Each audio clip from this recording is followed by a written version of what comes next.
गिरजापुर नामक गांव में सत्तू नाम का एक गरीब मोची अपनी इकलौती बेटी गुड़िया के साथ रहता था। सत्तू लोगों के फटे पुराने जूते ठीक करके अपना और अपनी बेटी का पेट पालता था। पिताजी, पिताजी, उठिए, सुबह हो गई। हाँ, अरे हाँ बेटी, अरे न जाने इतनी देर तक मैं कैसे सो गया। अरे मेरी तो आंख ही नहीं खोली। कोई बात नहीं पिताजी, कल रात आप देर से भी तो आए थे और थके हुए भी थे।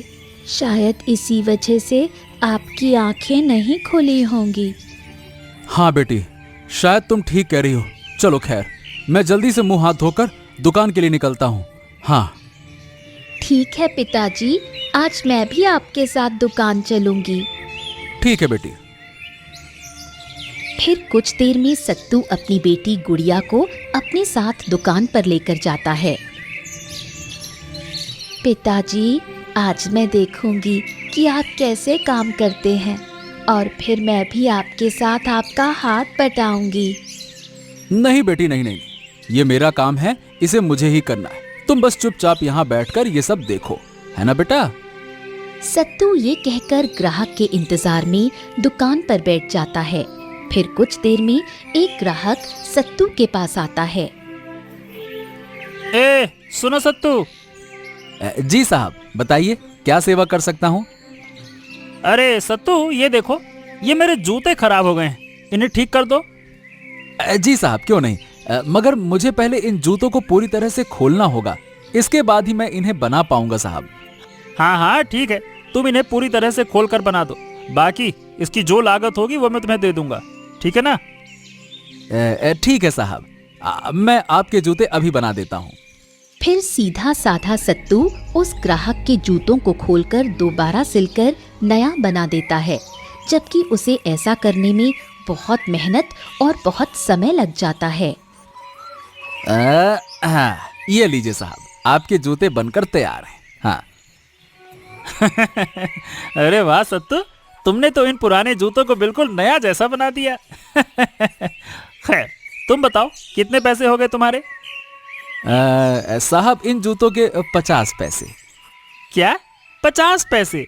ए सत्तू, तुम जानते भी हो कि तुम इन जूतों की कितनी कीमत मांग रहे हो, हैं? जी साहब, आप ये भी तो देखिए ना कि इनको बनाने में मुझे दोहरी मेहनत और दुगना समय लगा है। ए नहीं नहीं नहीं सत्तू, तुम बहुत ज्यादा पैसे मांग रहे हो। यहाँ 10-20 पैसों में काम हो जाता है और तुम कह रहे हो कि तुम्हें 50 पैसे चाहिए। गजब कर रहे हो भाई। ऐसा मत कहिए साहब जी, आप मुझे मेरी मेहनत के पैसे दे दीजिए बस, कुछ गलत पैसे नहीं मांग रहा। मेरी मेहनत के पैसे? अरे बहुत देखे तुम्हारे जैसे मोची, और वैसे भी ये तो पहले से ही खोले थे। आखिर तुमने किया ही क्या है, बस 2-3 टांके ही तो खोले हैं, और उस हिसाब से मैं तुम्हें केवल 15 पैसे दे दूंगा, ठीक है। अगर लेना हो तो लो, नहीं तो मैं चला। ग्राहक की चालाकी देखकर सत्तू परेशान होकर अपने मन में सोचता है, क्या करूं, सुबह से तो मेरी कमाई भी नहीं हुई है। अगर मैं इन पैसों को भी छोड़ दूंगा तो अपनी बेटी का पेट कैसे भरूंगा। क्या सोच रहे हो सत्तू, पैसे लेने हैं या फिर मैं जाऊं? हाँ ठीक है साहब, लाइए 15 पैसे ही दे दीजिए।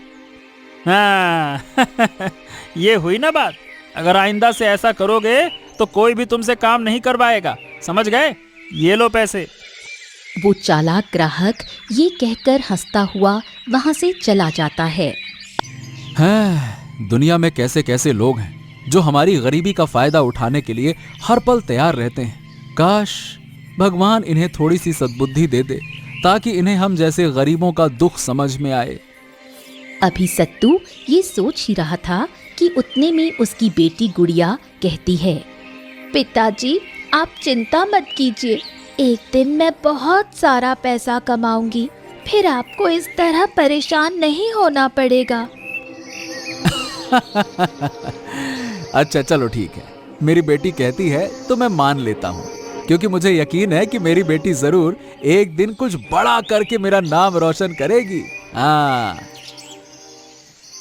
दिन इसी तरह गुजरते हैं और सत्तू की इसी तरह से थोड़ी बहुत कमाई होती है। पिताजी, मैं नदी किनारे पानी भरने जा रही हूँ। ठीक है बेटी, ध्यान से जाना बेटे, है ना? जी पिताजी। और फिर गुड़िया मिट्टी का घड़ा लेकर नदी के किनारे पानी भरने निकल जाती है।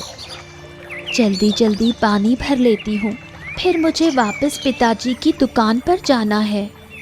बचाओ, बचाओ, कोई मुझे बचाओ। अरे, ये मगरमच्छ तो इस मासूम सी मछली की जान ले रहा है। मुझे इसे बचाना होगा। बचाओ, बचाओ, मेरी मदद करो। अरे, मैं क्या करूं? अगर मैंने इस मछली की मदद नहीं की तो ये मर जाएगी। नहीं नहीं, मुझे इसे बचाना होगा। कोई मेरी मदद करो। दुष्ट मगरमच्छ, मुझे छोड़ दो, मुझे जाने दो। मैं तुम्हें नहीं जाने दूंगा। आज तो मैं तुम्हें खा कर ही रहूंगा। अभी मगरमच्छ ये कह ही रहा था कि तभी अचानक गुड़िया गुस्से से बोली, दुष्ट मगरमच्छ, छोड़ दो इस मासूम मछली को। देखो लड़की, चुपचाप चली जाओ यहाँ से, वरना मैं तुम्हें छोड़ूंगा नहीं। मैं तुमसे डरती नहीं, मैंने कहा इसे छोड़ो, वरना मुझसे बुरा कोई नहीं होगा। अच्छा, तो तुम छुटका भर की लड़की हमका धमकी दे रही हो। छोटा किसको बोला? तुम मुझे जानते नहीं, मैं तुम्हें छोड़ूंगी नहीं। अच्छा, ऐसी बात है, तो फिर मुझे पकड़ कर दिखाओ, पकड़ लो। मगरमच्छ उस मछली को लेकर पानी में गायब हो जाता है। जबकि उसे पानी में गुम होता देख गुड़िया भी उस मछली को बचाने के लिए नदी में कूद जाती है।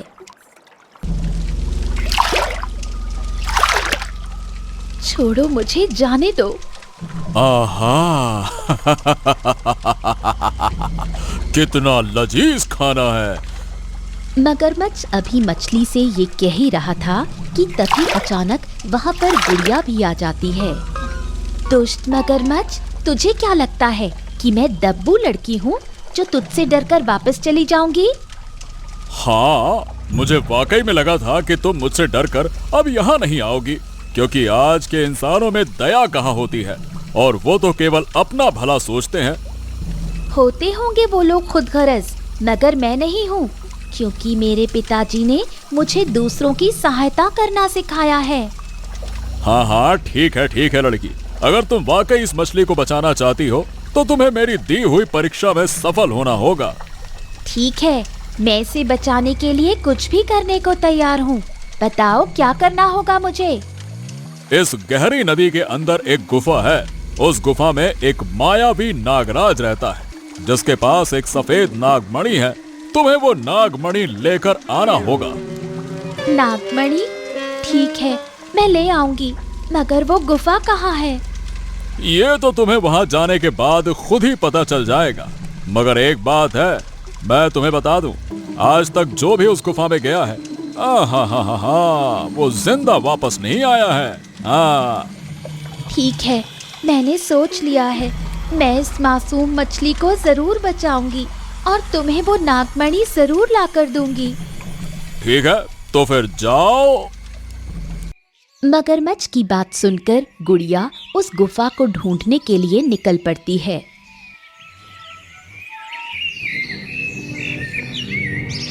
अब मुझे कैसे पता चलेगा कि वो गुफा कहाँ पर मौजूद है?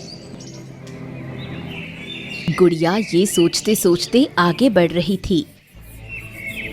तभी अचानक उसे नदी के पास एक अजीब बड़ा सा पत्थर दिखाई देता है। अरे, ये पत्थर तो कितना बड़ा है, और यहाँ से ये कैसी अजीब अजीब आवाजें आ रही हैं। कहीं यहाँ कोई और बड़ा राक्षस तो नहीं? मुझे देखना चाहिए। गुड़िया ये सोचकर उस बड़े पत्थर से छोटे छोटे पत्थरों को हटाने लगती है। ए लड़की, तुम यहाँ क्या कर रही हो? मैं इस जगह पर रखे पत्थरों को हटा रही हूँ। मगर क्यों? क्योंकि मुझे लगता है यहाँ पर कोई राक्षस है जिसकी आवाज मुझे सुनाई दे रही है। ऐसा कुछ नहीं है। तुम यहाँ से अभी के अभी जाओ। मगर क्यों? मैंने कहा ना, जाओ, वरना वो मायावी नागराज तुम्हें जिंदा नहीं छोड़ेगा। क्या मायावी नागराज कहाँ है? हाँ, मगर तुम कैसे जानती हो उसे? मैं यहाँ उस मायावी नागराज को ही तो ढूंढने आई हूँ। क्या? लेकिन क्यों? दरियाई घोड़े के पूछने पर गुड़िया उसे सारी बात बताती है।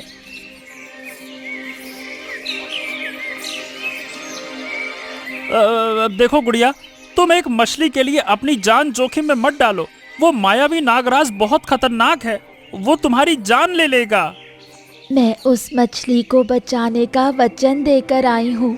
अब कुछ भी हो जाए, मैं उसे जरूर बचाऊंगी। हाँ, ठीक है, अगर यही तुम्हारी इच्छा है तो जाओ इस गुफा में। मैं क्या कर सकता हूँ, जाओ। दरियाई घोड़ा ये कहकर उस गुफा के सारे पत्थर हटा देता है और वहां से चला जाता है। अरे वाह, यहाँ तो कितना सारा खजाना है। काश इसमें से कुछ सिक्के मेरे पिताजी के पास होते तो उनकी सारी मुश्किलें हल हो जाती। मैं यहाँ नागमणि लेने आई हूँ, अब कहाँ ढूंढूं उसे? गुड़िया ये सोचते हुए उस नागमणि की तलाश में इधर उधर भटकती है। थोड़ी देर बाद उसकी नजर एक कोने में रखी नागमणि पर पड़ती है। अरे वाह, वो रही नागमणि। अब मैं इसके पास की आग को बुझाकर जल्दी से नागमणि को ले लेती हूँ। गुड़िया जैसे ही नागमणि की तरफ बढ़ती है, वैसे ही वहाँ पर नागराज आ जाता है।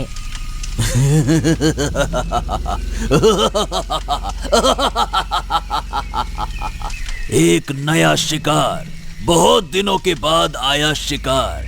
हाँ, चलो अच्छा ही हुआ, मुझे बहुत भूख लगी थी। देखो, मुझे जाने दो।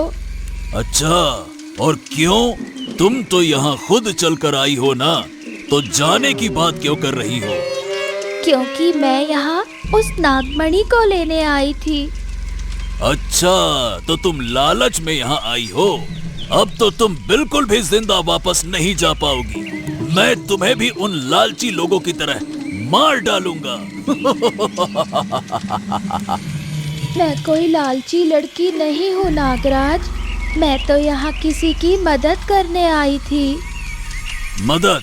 किसकी मदद? और फिर नागराज के पूछने पर गुड़िया उसे सारी बात बताती है। हाँ, ठीक है, ठीक है, लेकिन फिर भी तुम्हें इस नागमणि को हासिल करने के लिए अपनी जान गंवानी पड़ेगी। ठीक है, अगर मेरे जीवन के बदले किसी मासूम की जान बचाई जा सकती है तो मैं ये करने के लिए तैयार हूँ। गुड़िया ये कहकर उस नागमणि को उठाने के लिए आगे बढ़ जाती है। इधर देर होने पर सत्तू परेशान होकर नदी किनारे आता है। गुड़िया को वहां से निकले इतना समय हो गया, मगर वो यहाँ अभी आई ही नहीं। अरे अब मैं उसे ढूंढूं तो ढूंढूं कहाँ? अभी सत्तू नदी के किनारे खड़े होकर ये सोच ही रहा था कि तभी उसके पास वही दरियाई घोड़ा आता है। क्या आप गुड़िया के पिताजी हैं? हाँ हाँ हाँ हाँ हाँ, मगर तुम बोल कैसे सकते हो? और तुम गुड़िया को कैसे जानते हो? सत्तू के पूछने पर दरियाई घोड़ा उसे सारी बात बताता है।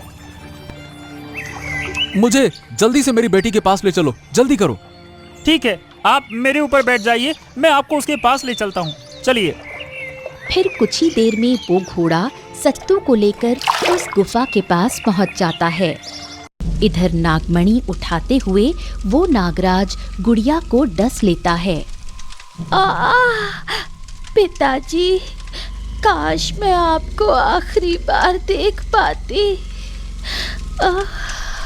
अभी गुड़िया दर्द भरी आवाज में ये कह ही रही होती है कि तभी अचानक वहाँ घोड़े के साथ सत्तू आ जाता है। हाँ, मेरी बच्ची, ये तुमने क्या किया? अरे अब मेरा क्या होगा? मेरे बच्चे, मेरे बच्चे, मेरे बच्चे। पिताजी, मुझे माफ कर दीजिए। मैं आपसे किया हुआ वादा नहीं निभा पाई। मैं आपकी गरीबी दूर नहीं कर पाई। नहीं बेटा, नहीं नहीं, मुझे कुछ नहीं चाहिए, मुझे बस तुम चाहिए बेटा, तुम चाहिए। अभी सत्तू गुड़िया से ये कह ही रहा था कि तभी अचानक गुड़िया अपनी आंखें बंद कर लेती है। हे भगवान, ऐसा क्यों किया? मुझसे मेरी इकलौती बेटी क्यों छीन ली? क्यों छीन ली? हे भगवान! अभी सत्तू रो रो कर ईश्वर से ये कह ही रहा था कि तभी वहाँ वही मगरमच्छ आता है। सत्तू, तुम्हारी पुत्री एक बहुत ही हिम्मती और बहादुर लड़की है। मगरमच्छ ये कहकर गुड़िया को अपने जादू से फिर से जिंदा कर देता है और फिर अपने असली रूप यानी देवता के रूप में आ जाता है। हे देवता, आप कौन हैं? मैं जल देवता हूँ और मैं तुम्हारी परीक्षा ले रहा था कि तुम एक मामूली सी मछली की जान बचाती हो या नहीं। लेकिन तुमने अपनी जान की परवाह ना करते हुए एक मामूली सी मछली की जान बचाई है, इसलिए मैं तुम्हें एक वरदान देता हूँ। हे जलदेव, कैसा वरदान? आज तुम्हारी जो भी एक इच्छा होगी उसे मैं जरूर पूरा करूंगा, इसलिए बताओ क्या चाहिए तुम्हें। हे जलदेव, मुझे अपने लिए तो कुछ नहीं चाहिए, मगर मैं चाहती हूँ कि मेरे पिताजी की गरीबी हमेशा के लिए दूर हो जाए। तथास्तु। जलदेव गुड़िया को वरदान देकर वहाँ से गायब हो जाते हैं, जबकि गुड़िया और सत्तू भी अब अपने घर वापस आते हैं, जहाँ वो सब कुछ देखकर हैरान रह जाते हैं। हाँ, बेटी, बेटी, ये सब देखो। जी पिताजी, जलदेव ने हमारी सारी गरीबी दूर कर दी। अब आप हमेशा एक सुखमय जीवन बिता सकेंगे। सिर्फ मैं नहीं बेटी, हम मिलकर एक सुखमय जीवन बिताएंगे। हाँ। जलदेव के वरदान से सत्तू और गुड़िया का टूटा फूटा घर एक आलीशान मकान में बदल जाता है।